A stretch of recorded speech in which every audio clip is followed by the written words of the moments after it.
நான் நிறைய வீடியோஸில் சொல்கிற மாதிரி இந்தியாவிலேருந்து நான் எதை மிஸ் பண்ணுறனோ இல்லையோ ஆத்தென்டிக் ஃபுட்டை வந்துட்டு கண்டிப்பாக நான் மிஸ் பண்ணுவேன். இங்கே என்ன தான் நிறைய ரெஸ்டாரண்ட்ஸ் இருந்தாலுமே வந்துட்டு ஆத்தென்டிக்கான இந்தியன் ஃபுட் கிடைக்கிறது ரொம்பவே கஷ்டம்.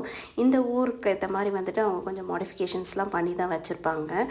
அந்த மாதிரி நாங்கள் லாஸ்ட் டைம் வந்து கிறிஸ்மஸ் வில்லேஜ் போயிருந்தப்போ பக்கத்துலேயே ஒரு இந்தியன் ரெஸ்டாரண்ட் இருக்குது. அதுக்கு வந்து ரிவ்யூஸ் நிறைய இருந்துச்சு. அண்டு ரேட்டிங்கும் பார்த்திங்கன்னா 4.5 அபவ் தான் இருந்துச்சு. அதனால் அந்த ரெஸ்டாரண்ட் ட்ரை பண்ணலான்னு போயிருந்தோம். நைட் ஆகிடுச்சு, பரவாயில்ல இருந்தாலுமே சாப்பிட்லான்னு சொல்லிட்டு தான் போயிருந்தோம்.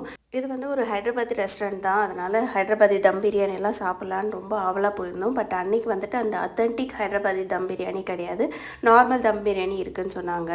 அது பார்த்திங்கன்னா நார்த் இந்தியன் ஸ்டைலில் தான் இருந்துச்சு. அதில் பொட்டேட்டோலாம் போட்டிருப்பாங்க. டேஸ்ட் வந்து சுமாராக தான் இருந்துச்சு. எல்லாமே பார்த்திங்கன்னா டேஸ்ட் சுமாராக தான் இருந்துச்சு. எதுக்கு இவ்வளோ ஹைப் கொடுத்துருக்காங்கன்னே தெரியல. பரவாயில்ல, போனதுக்கு சாப்பிட்டு நல்லா என்ஜாய் பண்ணிட்டு வந்தாச்சு. நம்ம இன்னும் ஷார்ட்ஸில் பார்க்கலாம். பாய்.